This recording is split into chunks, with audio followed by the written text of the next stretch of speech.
Je tiens d'abord à rendre un vivant hommage à ce grand maître qui vient de partir, ça fait à peine 1 an. J'ai vu mentionner sur le tableau où est mentionné les noms de tous les grands qui ont marqué l'histoire de l'IDAM. C'est vrai qu'on a mis là-bas Atomo Bibenga. Je tiens à préciser que, étant un fond de l'IDAM, Atomo Bibenga il y a bien d'autres son nom ésotérique. Il s'appelait Eyene Abaga Marcelin, en tant que natif de Melaine. Et ça, c'est une surprise pour beaucoup de personnes. Il s'appelait Eyene Abaga Marcelin. Moi, je m'appelle Ovono Eyene Simon Pierre. Au niveau initiatique, son nom c'est Atomo Bibenga. Et moi, au niveau initiatique, mon nom c'est Akamanga. Voilà. Bien. Nous allons commencer notre conférence. Le thème que j'ai choisi, c'est le Bitamois et la tradition de l'Iboka. J'ai expressément mis l'Iboka parce que c'est quasiment un nom péjoratif qui a été donné à cet arbre. En réalité, c'est l'Iboka et non l'Iboka. Pour développer ce thème, nous allons d'abord définir le thème lui-même en première partie, succinctement. En deuxième partie, dire ce qu'est la tradition bouddhiste, c'est quoi exactement. En troisième partie, la réticence du Bitamois face à cette tradition. Et enfin, en quatrième partie, nous allons ensemble échafauder une conclusion. Voilà un peu énoncé le plan que je vais adopter pour développer ce thème. Si ça ne trouve pas de contestation par rapport au plan proposé, je peux continuer. Ok. Bien. Nous allons commencer par la définition du thème. Lorsqu'on parle du Bitamois, moi personnellement, je ne vois pas que le groupe Ntumu. Là-dedans, vous avez les Haroussa, vous avez des personnes d'autres provinces qui sont venues vivre à Bitam, ça existe, il y en a. Voilà. Il s'agit donc de tout habitant de Bitam. C'est ce que j'entends par le Bitamois. Ensuite, la tradition de l'Iboka. Pardon? La philosophie de l'unité. Exact. Bien. Là, voilà ce que j'entends par le Bitamois. Donc je ne trie pas, je ne dis pas dans tout le monde. Non, c'est tout le monde, tous ceux qui habitent à Bitam. Voilà. Le deuxième point de cette première partie, c'est la tradition de l'Iboka. Je voulais juste faire comprendre que cette manière de donner à cet arbre un aspect péjoratif en l'appelant Iboka, il faut changer cela. Il faut changer cela. C'est l'Iboka. Ne lui collez pas un aspect péjoratif parce que c'est une très grande tradition et je vais vous expliquer pourquoi. Prenez l'habitude de l'appeler l'Iboka. Ok, on continue. Maintenant, qu'est-ce que la tradition bouddhiste? Pour développer cette deuxième partie, je vais commencer par l'histoire de la tradition bouddhiste. Comment ça a commencé? Parce que c'est une tradition qui est vieille de plus de 7000 ans. Il y avait une deuxième dynastie pharaonique en Égypte. Et cette dynastie, dans cette dynastie, le pharaon avait entendu parler de ce qu'on appelle les danseurs de Dieu. C'était des personnes qui, lorsqu'elles avaient mangé quelque chose et puis s'habillaient de façon assez étrange, quand ils dansaient, ils arrivaient à prédire l'avenir. C'est comme ça que ce pharaon va lancer un appel collectif, va demander qu'on aille lui chercher ces danseurs de Dieu, qui étaient de Boudon, des pygmées. On est allé, quand il a lancé cet appel, c'est comme le président de la République, il lancerait un tel appel. Si vous me trouvez telle ou bien telle chose, je vais vous récompenser. Donc les gens se sont mis à la recherche de ces danseurs de Dieu. Les danseurs de Dieu ont été amenés en Égypte, je dis les pygmées. Et ensuite, effectivement, lorsqu'ils esquissaient leur pas de danse et avaient mangé de leur arbre assez façon, ils prédisaient l'avenir au pharaon, lesquelles prédictions lui permettaient de gouverner son empire. Et naturellement, au bout d'un moment, le pharaon a donné un statut assez particulier à ces pygmées, assez privilégié. Beaucoup qui étaient des serviteurs dans les châteaux, d'autres qui étaient des bijoutiers, des suicides. Ils avaient quand même de petites fonctions assez honorables. Et ensuite, cette dynastie va changer. Les pygmées vont se retrouver très maltraités. Qu'est-ce qu'ils vont faire? Ils vont quitter l'Égypte pour revenir vers la zone de l'Afrique centrale. Et dans leur cheminement, quelques-uns vont rester sur le chemin. Et il y aura un groupuscule de pygmées qui vont se retrouver à la Ngounié, à côté du fleuve Ngounié. Et là, ils vont rentrer en contact avec 4 premières ethnies réceptrices. Les Massango, les Minchogo, les Pouvi, les Apinji. Voilà les 4 ethnies réceptrices qui vont recevoir les connaissances de la tradition. Et dans ces 4 ethnies réceptrices, puisqu'il y avait ce qu'on appelle l'exode rural, les gens qui allaient vers là où se trouvait le travail, en griffes, là où se trouvaient beaucoup plus de personnes, vont rentrer en contact avec les autres peuples bantous, dits bantous. Mais les premières ethnies réceptrices, ce sont ces 4 ethnies-là qui appartiennent au groupe dit bantous. Ensuite, les autres ethnies du Gabon vont aller s'initier chez ces 4 ethnies réceptrices. Maintenant, la tradition va s'adapter aux mœurs, aux habitudes, aux coutumes de chaque groupe ethnique. La tradition s'adaptera aux habitudes des femmes, la tradition s'adaptera aux habitudes des Mienais, la tradition s'adaptera aux habitudes des Kota, ainsi de suite. Ça s'adaptera aux habitudes des Pounou, ainsi de suite. Et c'est comme ça que nous allons nous retrouver avec une tradition quasiment pratiquée sur l'ensemble du territoire. Lorsqu'on regarde, on a le Wellington. Vous avez à Mivoul, on pratique tranquillement la tradition bouddhiste. Vous avez Oyem, vous avez Minzik. C'est un peu réticent, toujours au niveau de Bitam. Maintenant, lorsqu'on continue, oui, merci. Lorsqu'on continue au niveau de l'Ogoyeviso, là-bas c'est versé. Ensuite, on part au niveau de l'estuaire, là-bas c'est versé aussi.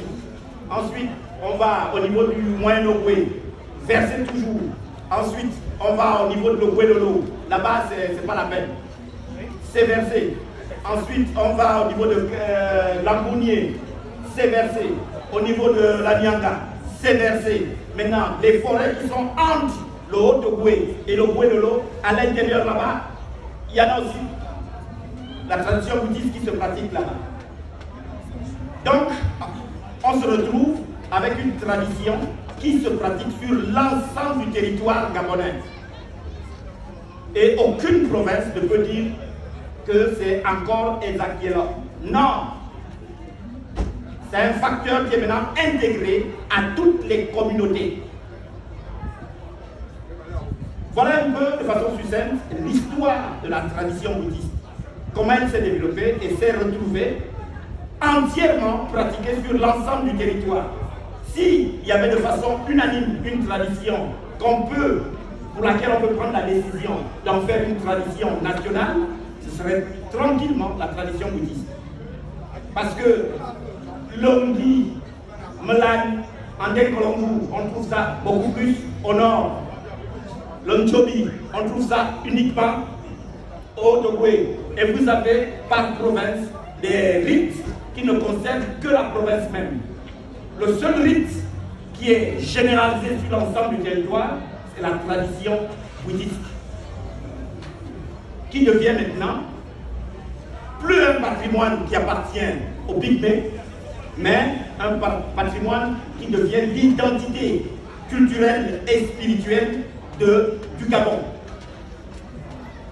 Voilà un peu de façon succincte l'histoire de la tradition bouddhiste.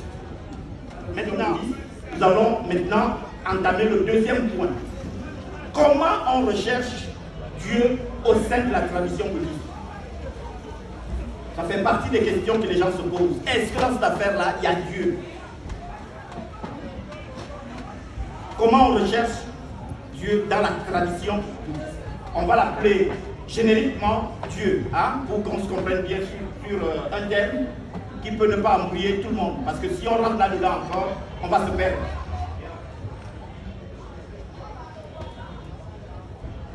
Bien.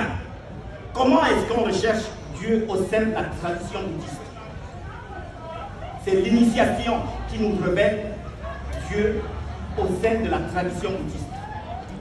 Maintenant, l'initiation naturellement passe par des éléments fondamentaux. Le premier élément, c'est l'utilisation des éléments de la nature pour créer les conditions adaptées pour rendre quelqu'un apte à recevoir le bois sacré. Pourquoi? Parce que lorsque quelqu'un vient pour s'initier, vous ne le prenez pas directement, vous le faites asseoir et vous lui donnez le bois. C'est ça qui crée les accidents. Il y a des conditions qu'il faut remplir pour rendre la personne apte à recevoir cette plante, pour éviter des situations inappropriées. Donc, on va utiliser les éléments de la nature pour faire ce qu'on appelle enlever les mauvais esprits, calmer le vampire, et ainsi de suite. Autant de choses qu'il faut faire pour faire en sorte que la personne soit apte et disposée à ingurgiter la plante sacrée sans que ça ne crée un quelconque problème. Donc on va commencer par les éléments de la nature. Dans ces éléments de la nature, vous avez des éléments qui représentent le feu, qui représentent l'eau, qui représentent la terre, qui représentent l'air. C'est tout cet ensemble-là, grâce aux connaissances qui auront été transmises de génération en génération, de maître à élève, que l'Onganga va s'activer pour créer les conditions idoines pour procéder à l'initiation. Donc le premier élément, ce sont les éléments de la nature. Là, je crois qu'on est clair là-dessus. Le deuxième élément, le temple. Le premier temple qui existe, c'est la nature. La nature, c'est le premier temple. Ça veut dire que si physiquement il n'y a pas de temple, même dans la nature, vous pouvez initier quelqu'un. Quand vous avez la connaissance adaptée, vous pouvez l'initier. Mais en créant des conditions représentant le temple. Le temple n'est pas une simple architecture faite au hasard, non. Le temple a une signification que je ne peux pas donner ici, parce que ce n'est pas l'endroit approprié. Mais le temple a une signification, jusqu'au moindre iota. L'architecture, ce n'est pas une architecture faite par hasard. Un poteau, pourquoi il est droit, pourquoi il est courbé, pourquoi il est rond, pourquoi la voûte est comme ça. Tout ça est centimétré, avec une symétrie, un rapport symétrique respecté. Mais à défaut d'avoir cette architecture, on est dans la nature. Et les éléments clés sont représentés par des symboles. Lesquels symboles vont débloquer l'énergie nécessaire pour procéder au travail qu'on est en train de faire. Donc, on est sur le temps, nous sommes d'accord. On continue. Ensuite, on a la harpe ou le mungongo. La harpe, c'est ce qu'on appelle communément la sitar. Mais c'est une erreur qui a été faite, mais je peux dire exprès, pour nous confondre nous-mêmes. Parce que lorsque les autres sont arrivés, ils ont regardé. Ils ont vu que c'était semblable à ce qu'ils avaient dans leurs documents. Bon, ben, comment on peut faire pour confondre ces gens-là? Ils ont appelé ça la sitar. Pour nous éloigner de ce qui est réellement. Comment ça se fait que leur instrument élaboré, fabriqué de façon peut-être technologique, là ils appellent ça la harpe. Et brusquement chez nous ça devient la sitar. Alors que les formes se ressemblent. Qu'est-ce qui fait que là-bas on peut appeler ça la harpe et chez nous on doit appeler ça la sitar? Et nous-mêmes nous continuons à véhiculer cette erreur-là. On n'a même pas l'esprit de synthèse ou l'esprit d'analyse pour regarder, ne serait-ce que regarder. Chez eux, c'est comme ça, bien élaboré, fabriqué avec toutes les dernières technologies. Mais chez nous, c'est fabriqué à la main, mais ça a la même forme. Pourquoi brusquement? C'est ça qu'on doit appeler l'art, probablement parce qu'on veut relier ça à Dieu. Et nous, c'est la sitar, parce que c'est le truc de... Non. Autant ils ont cette arme, ce qui est bien, autant nous aussi nous l'avons. Vous avez des psaumes qui disent bien, louer Dieu à la harpe à 8 cordes. Le seul endroit où on trouve une harpe à 8 cordes, c'est au Gabon. Je vais vous raconter une histoire. Avec le maître avait été sélectionné parmi les 12 plus grands maîtres des traditions dites primitives. On devait se retrouver à New York pour une prière pour la planète. Et on avait fait appel aux 12 plus grands maîtres des traditions dites primitives. On dit traditions dites primitives, c'est pas qu'on les considère comme étant des traditions sauvages, non. C'est simplement les premières traditions qui ont été pratiquées sur la planète. Et la tradition bouddhiste avait été retenue parmi ces traditions-là. Et celui qui représentait la tradition bouddhiste et le Gabon, c'était le maître Atom Kibeng. Nous sommes allés et le lendemain, il était question qu'on aille visiter le musée universel des civilisations. Lui, il était fatigué, donc il m'a demandé d'aller regarder ça et de venir lui faire un compte rendu exhaustif. On arrive au musée des civilisations, le musée universel des civilisations.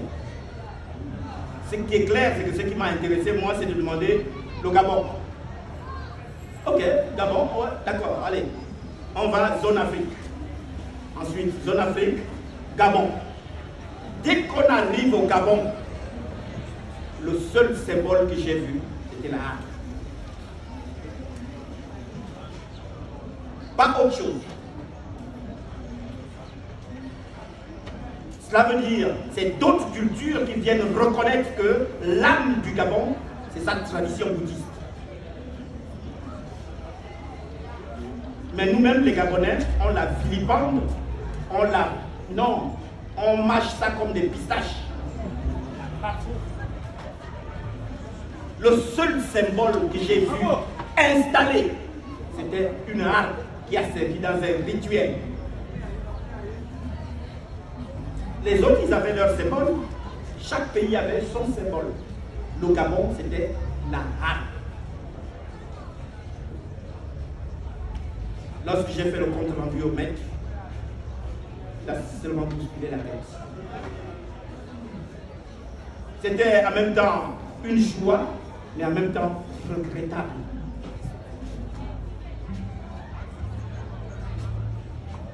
Voilà, donc c'était ici. On l'utilise dans les rituels. Il joue un rôle particulier dans les rituels. Il représente un aspect particulier de l'énergie. L'aspect autre, c'est le mungongo, ou l'arc en bouche. Cet instrument que nous tous, nous connaissons, le mungongo.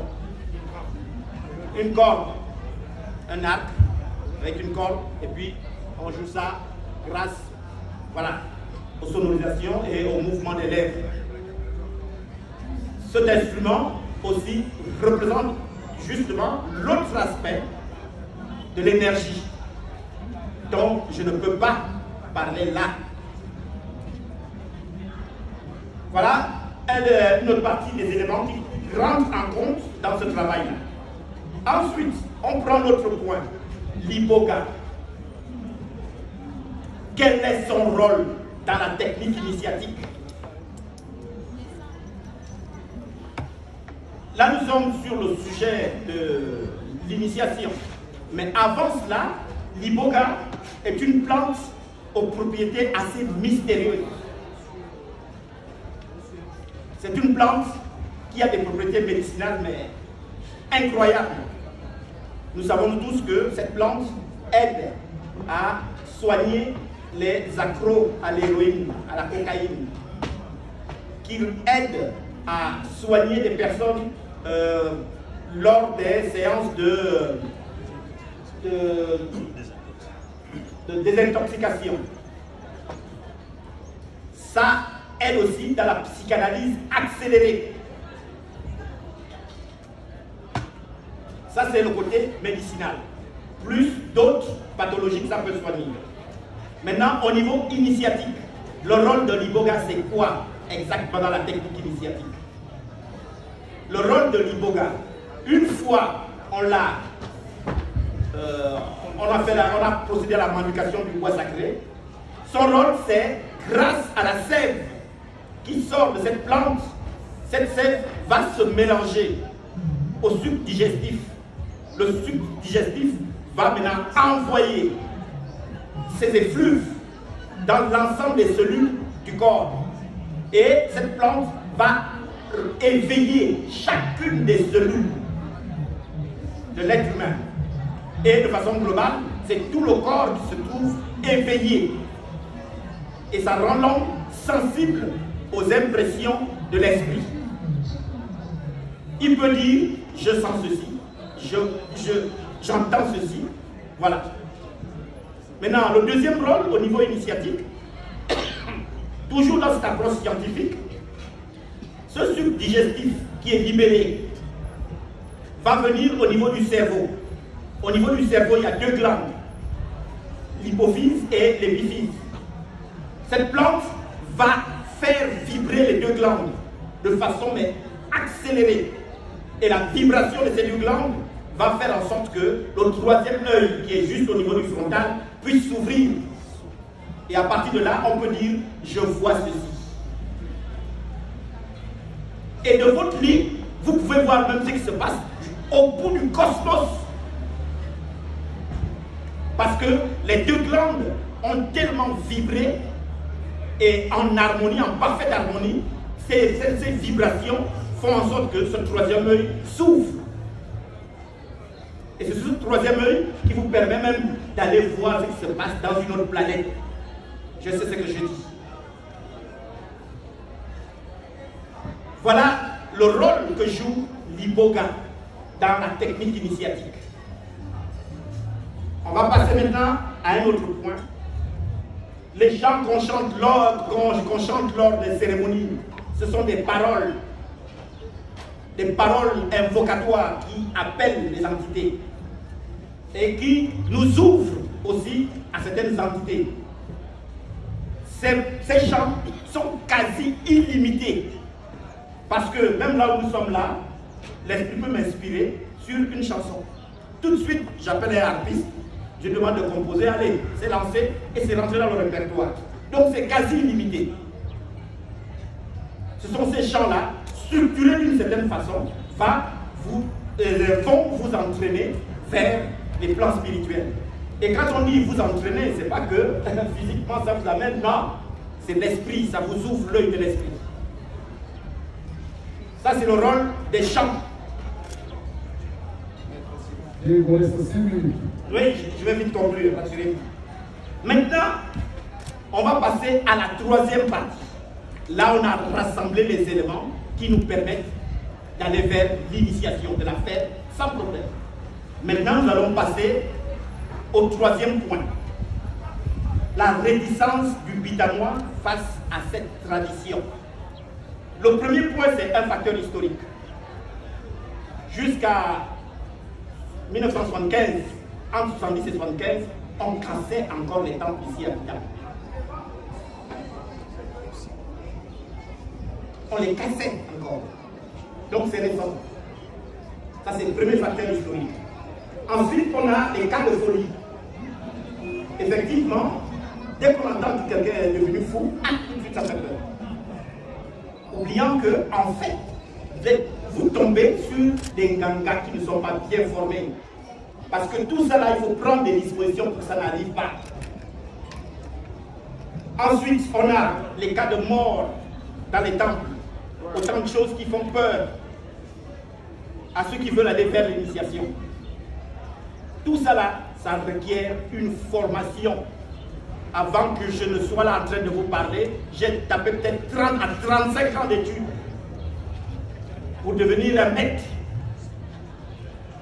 Avant que papa ne meure, il m'a dit, mon fils, là maintenant tu as le niveau d'un maître. Va faire ton temps. Mais après 35 ans à apprendre. Ensuite, on a les cas de non-compréhension des choses qu'on voit. On ne considère que ce qu'on a compris.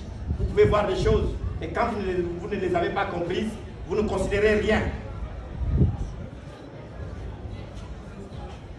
Les facteurs de la culture Ntumu, Otakezi et Zakelo, ça c'est propre à notre culture. Mais qu'est-ce qu'on appelle Otakezi et Zakelo? Moi je vais résumer ça de façon succincte. Otakezi et Zakelo, c'est quand tu vas consulter un sorcier pour devenir quelque chose. Que dis bien. Ah, que dis bien. Moi c'est comme ça que je peux résumer ça de façon succincte.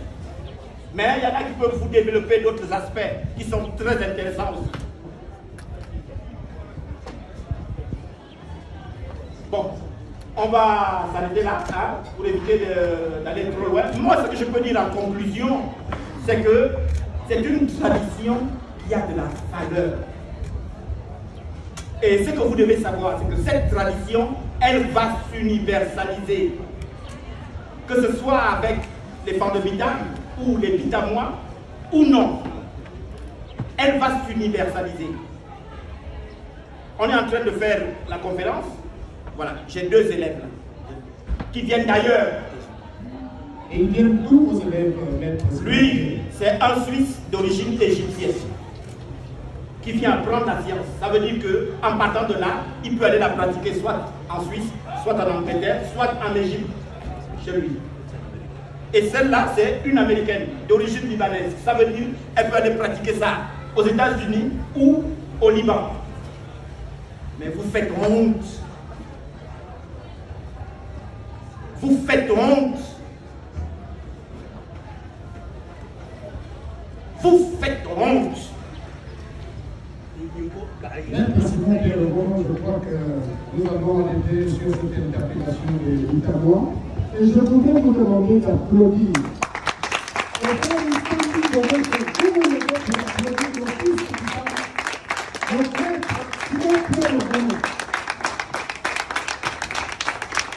Parce que ces images vont en ailleurs. Merci beaucoup. Merci beaucoup. Merci beaucoup. Le moment n'est pas encore arrivé. Monsieur Bozui, prenez place. Maintenant, maître Simon Pierre. au volume est désormais à votre disposition. Moi, je crois que l'exposé a été assez clair. Mais j'ai quelques petites questions relatives au contenu de cet exposé. Le conférencier nous a appris que, au départ, c'était les danseurs de Dieu qui pratiquaient ce rite.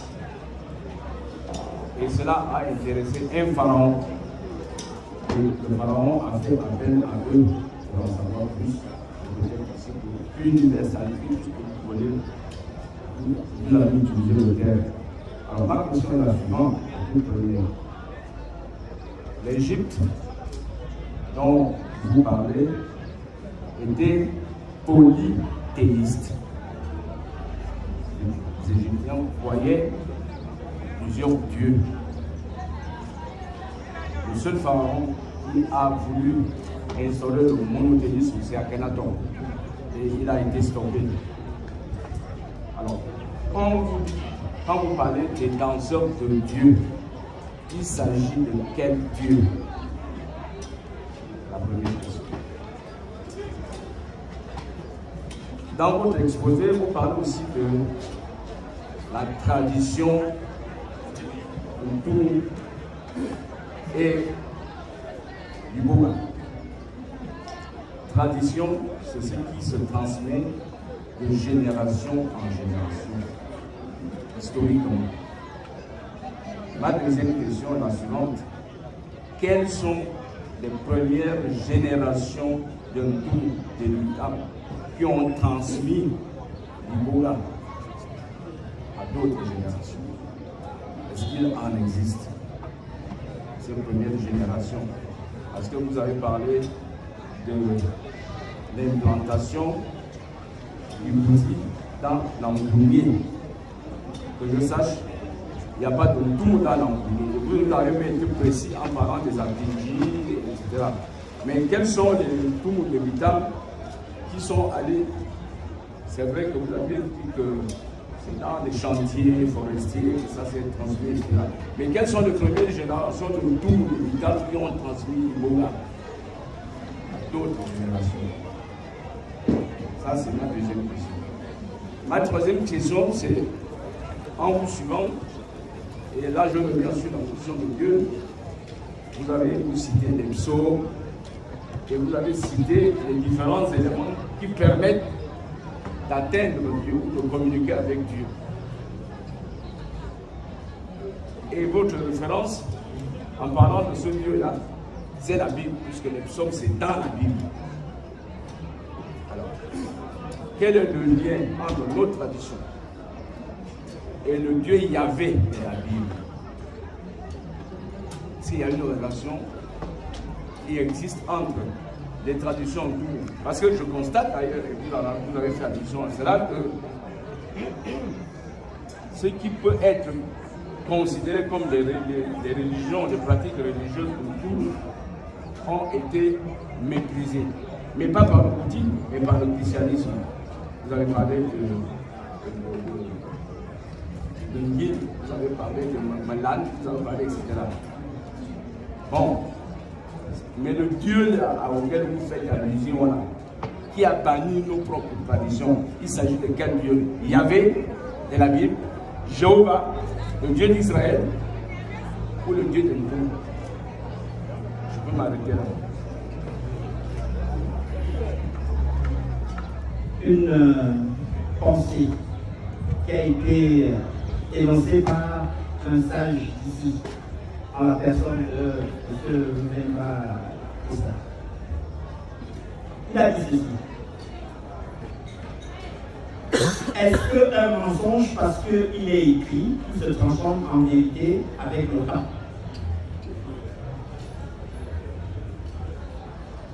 Par ailleurs, est-ce qu'une vérité, parce qu'elle n'est pas écrite, se transforme en mensonge dans le temps?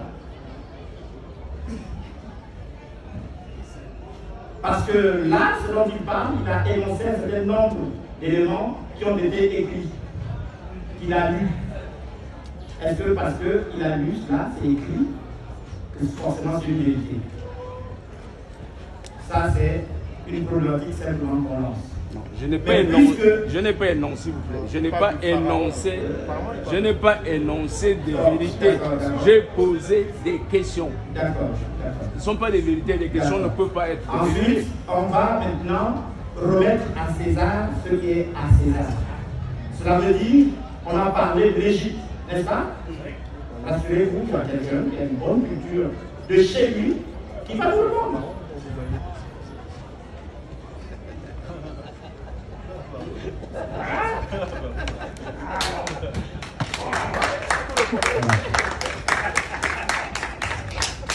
Merci pour ce cadeau, d'avoir pris la parole. Alors moi c'est Marc Antefaziz Verges Mikhaïl. Je suis égyptien, je suis ex-professeur d'université. J'ai fait beaucoup de recherches sur les relations entre la tradition bouddhiste et l'ancienne Égypte, l'Égypte pharaonique. Alors pour répondre à votre question, l'idée du polythéisme égyptien est une idée qui est colportée par les historiens blancs, chrétiens, et qui est assez fausse et mensongère, dans le sens où elle a été utilisée pour persécuter et dénigrer les cultures autres que la culture européenne. En réalité, le polythéisme n'a pratiquement jamais existé. C'est une mécompréhension de tradition millénaire. C'est-à-dire, Dieu a toujours été reconnu comme étant un, par pratiquement toutes les traditions au monde.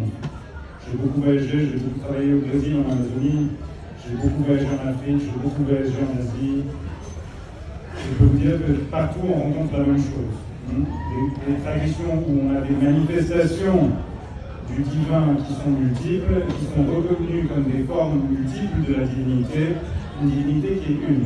Sauf que dans sa forme unique, la divinité est inconnaissable et insondable, et donc on ne peut pas en parler, parce qu'on approche de quelque chose d'infini. Alors que le langage humain n'a plus la possibilité de parler de cette chose qui est infinie. C'est en delà des mots et de la conception humaine. C'est pour cela qu'on ne peut qu'en parler à partir du moment où ces choses prennent une forme particulière. Et c'est ça que les missionnaires et les historiens chrétiens et les archéologues chrétiens ont appelé le polythéisme. Mais c'est faux, ce n'est pas une réalité. Bon, ça c'est la première réponse à votre question. Le deuxième aspect de la réponse, c'est pour dire que, en effet, il y a une forme, il y a une divinité à laquelle ces danseurs étaient attachés, et c'était le dieu Bès. Le dieu Bès, c'est un dieu qui vient probablement des Akas ou des Bakas, des tribus qu'on appelle Pygmées, et qui est lié au soleil. Maintenant, le soleil a une certaine portée symbolique et il représente souvent la conscience et l'éveil de la conscience humaine. Le soleil se lève, le soleil se couche, représentant la vie de l'homme. Et donc, ces danseurs dansaient pour le lever du soleil, pour l'expansion de la lumière dans le monde et l'expansion de la conscience humaine. Voilà, ça c'est pour répondre brièvement à votre question. Merci. Non. Je ne suis pas convaincu de cette réponse.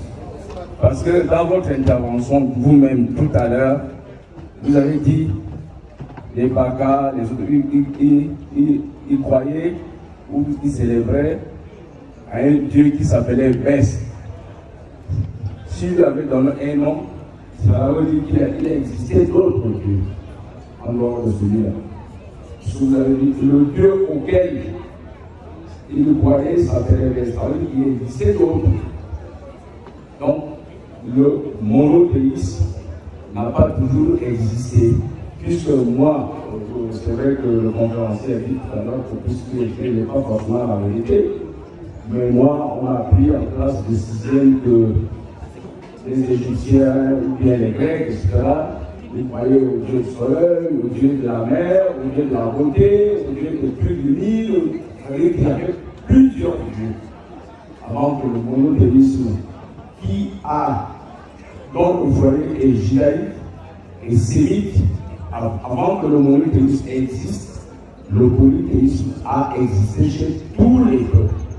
Donc je crois que... Vous avez fait, vous voyez le relever. Je crois qu'il n'y a pas de polémique. Notre ami égyptien a dit que c'est le Dieu qui se manifeste sous plusieurs formes. Voilà.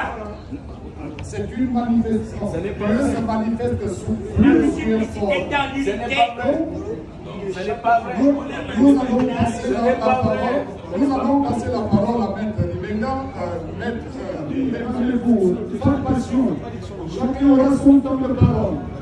Sans passion. Bon, Maître Libenga, vous avez la je parole. vous remercie. C'est un professeur de philosophie. J'ai la tremblote. La tremblote Vous pouvez vous asseoir. du vieillissement.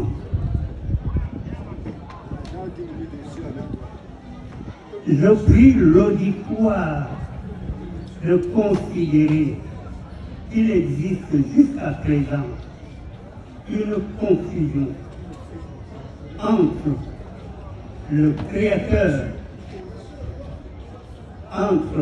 Créateur universel incréé de toutes choses et ce qu'on appelle Dieu. C'est cette confusion qui crée toutes les polémiques qui existent jusqu'à présent. Le Créateur universel incréé de toutes choses est un. Mais les dieux sont nombreux. Aucun Dieu n'est créateur universel et créé. Tous les dieux sont des créatures. La différence fondamentale entre Dieu, entre les dieux et le créateur universel et créé est que les dieux s'intéressent au sort de leur créature. Ils exigent obéissance, soumission, adoration. Le Créateur universel et créé, lui, ne s'occupe du sort d'aucune de ses créatures. Que tu l'adores ou que tu ne l'adores pas, ça ne l'empêche pas d'être ce qu'il est. Si vous voulez, le Créateur universel et créé est semblable, comparable à un arbre fruitier qui produit des fruits. Chaque fruit peut être traité comme il le peut, ça ne lui dit absolument rien. Tandis que Dieu exige qu'on se soumette systématiquement à ses ordres. C'est cette confusion que je voudrais que vous évitiez. Il ne faut plus confondre le Créateur universel et créé de toutes choses. C'est-à-dire de tout ce qui est bon comme de tout ce qui est mauvais. Les dieux, au contraire, sont supposés être des êtres parfaits. Le Créateur universel et créé est un être imparfait, qui est soumis à tous les besoins imaginables. Je n'ignore pas le nom et mon fils. C'est cette J'ai dit, je n'ignore pas le nom et précision que j'ai tenu à faire. Vous savez, je pense que on est là pour une conférence qui doit accoucher de quelque chose qui nous amènera à comprendre. Hein? Tout à l'heure, je vous ai dit, on va prendre Dieu comme en griffe, comme élément commun. Parce que si on rentre dans la définition de la notion de Dieu, on va se perdre. Je vous ai dit ça tout à l'heure. Hein? Donc ne rentrons pas dans ce débat-là qui va nous perdre, tout au contraire. Hein? Nous sommes là, on veut comprendre la tradition bouddhiste, on veut avoir plus d'informations là-dessus, on veut savoir si réellement on tient le bon bout pour aller vers la recherche. C'est ça qu'on veut comprendre. Si on commence à rentrer là-dedans, Merci beaucoup, Roland. Merci. Nous allons prendre Le même a donné certaines précisions. Vous savez, c'est mon combat. Le problème de la recherche de la vérité, ou bien de l'esprit. Nous avons un problème de terminologie. Les noms. Dès que vous changez le nom, vous changez tout. Et même l'accent. Je dis le plus souvent dans ma langue, à Villiers de la Yélifié, avant de Villiers de la Yélifié. Parce qu'effectivement, dès que tu changes l'intonation, le nom n'est plus le même. Le nom n'est plus le même. Là, on est beaucoup formaté. On nous donne les formats. Dès que quelqu'un sort de ce format-là, il est soit dans le mensonge, soit dans la vérité. Pour conclure, je vous dirai simplement ce que vous appelez Dieu. Quand est-ce que la notion de Dieu est arrivée? Ce n'est pas un mot. Bantou, comme il disait, non.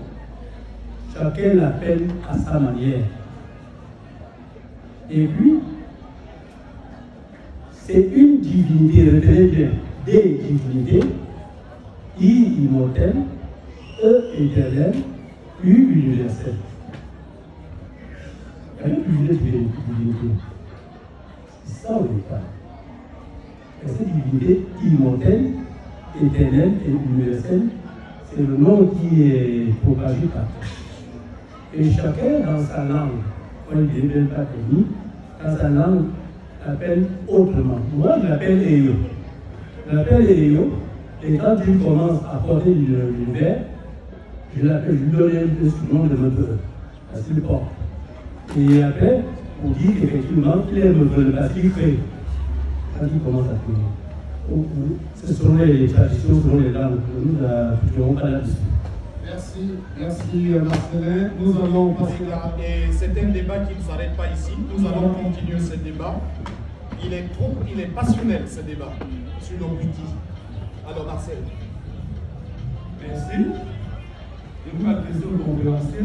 Quand il a terminé son propos, en fait, il a eu honte et à plusieurs reprises. Une façon de révéler la position d'Amos qu'il a au départ circonscrit. Moi, je voudrais dire un peu quelque chose à ce sujet, en ce sens que, est-ce que le politique, en fait, dans son problème, ce n'est pas la visibilité? Tout simplement pourquoi? Parce que comme mon frère vient de le dire, Marcelin, dans notre tradition, comme on avait dit, quand on disait qu'on fait beaucoup en dé, ça avait des résultats concrets que les populations vivaient. Et quand nous sommes allés rencontrer les Blancs, on a vu la maçonnerie, on a vu que ce sont les bâtisseurs qui ont bâti le monde entier. Donc ils ont donné une visibilité dans le secret. C'est-à-dire le secret est derrière, mais les gens sont attirés par ce qu'ils voient, ce qu'ils entendent, ce qu'ils vivent. Qu'est-ce que le bouddhisme à votre niveau, depuis que c'est arrivé à Bintam, quelle est la visibilité du bouddhisme qui puisse m'attirer moi et me dire je vais désormais me détourner peut-être de ma christianité ou pour aller vivre l'expérience de ce qui produit ceci? Où est le produit du bouddhisme? Voilà ma question. Si c'est incompatible d'être à la fois bouddhiste et chrétien, je ne sais pas si le maître m'a suivi. Je voudrais savoir si c'est incompatible d'être à la fois bouddhiste et chrétien. Merci, monsieur Béga. Bien. Pour la première question, vous savez, ce n'est pas de tout dont on parle dans une conférence. Hein? Vous avez pris des exemples dont je peux vous dire que le maître Antoine Benga avait beaucoup à dire dans son cœur. Il a été sollicité à des endroits bien précis, donc je n'ai pas besoin de parler de ça. Mais pourquoi finalement? Dites-nous. Je n'ai pas besoin de parler de ça ici. Hein? Mais ce que je peux vous dire, c'est que la tradition bouddhiste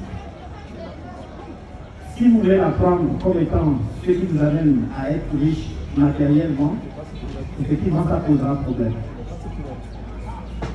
Hein? Ça posera problème. Mais c'est une source d'énergie qui peut vous amener à être meilleur dans votre domaine. Si vous êtes médecin, ça peut vous aider à être un meilleur médecin. Si vous êtes cordonnier, ça peut vous aider à être un meilleur cordonnier. Si vous êtes charpentier, ça peut vous aider à être un meilleur charpentier. Pourquoi? Parce que vous êtes en contact avec une source d'énergie qui peut vous inspirer. Mais si de cette cordonnerie, vous pouvez devenir riche, et que c'est prévu dans votre destin, vous devenez riche. Mais n'assujettissez pas ça systématiquement au fait que nous allons adhérer à la transition politique pour devenir riche. Non. Il faut bien nuancer ces choses-là. Hein? S'agissant maintenant des autres ordres de fraternité, de religion et consorts, la tradition bouddhiste n'est pas une religion dans le sens dogmatique du terme.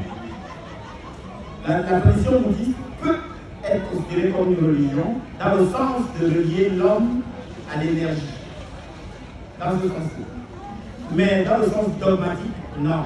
Qu'est-ce qui va se passer?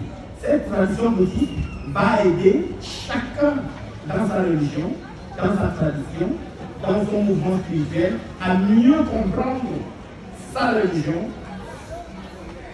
sa secte, son mouvement spirituel. Ça, la tradition bouddhiste va le faire. Donc, même pour bâtir, s'agissant de bâtir, la tradition bouddhiste est capable d'inspirer les gens pour bâtir. Et qu'est-ce que vous en savez? Peut-être que beaucoup de ces grands bâtisseurs-là, ce sont des initiés à la base. Ce sont des initiés à la tradition bouddhiste à la base. Je peux vous en citer. Mais on n'est pas ici pour parler de la vie privée des gens. Il y a des choses dont on ne parle pas quand on est dans les conférences. Incompatibilité entre christianisme et bouddhisme. Je complète ce que Maître vient de dire en disant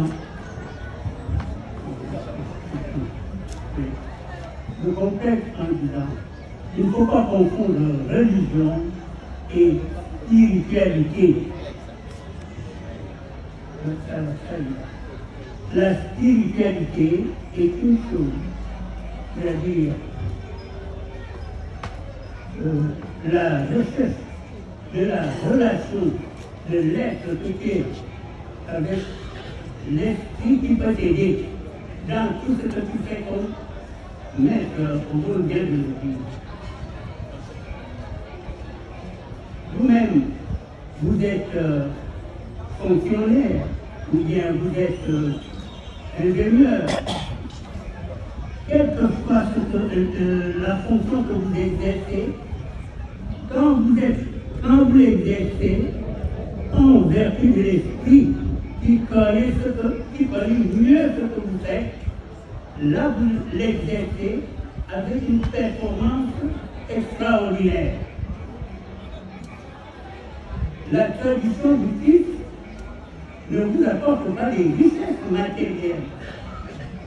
Elle vous apporte le pouvoir, la capacité de mieux faire ce que vous faites dans l'exercice de vos fonctions, quelle que soit la fonction considérée.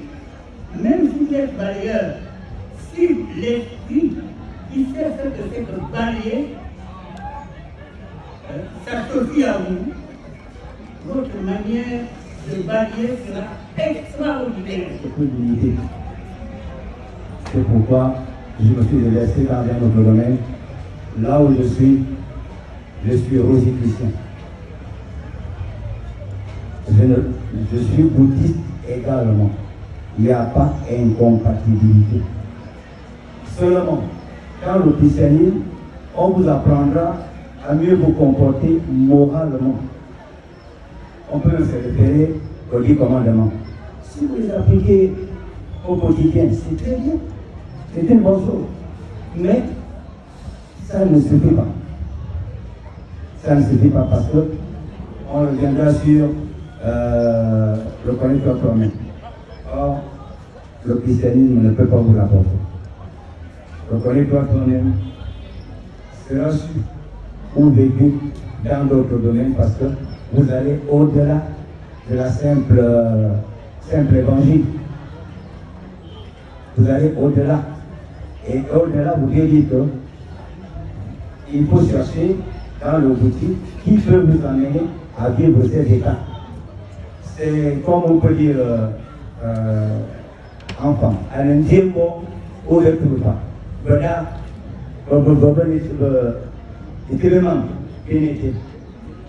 et on dit là, vous bandez, comprenez. En tout cas, tout ça, voilà, et le cliquet a dit, à donner un certain mal, à toi, on dit un bon, et dis-moi, il n'y a pas d'incompatibilité. Merci beaucoup.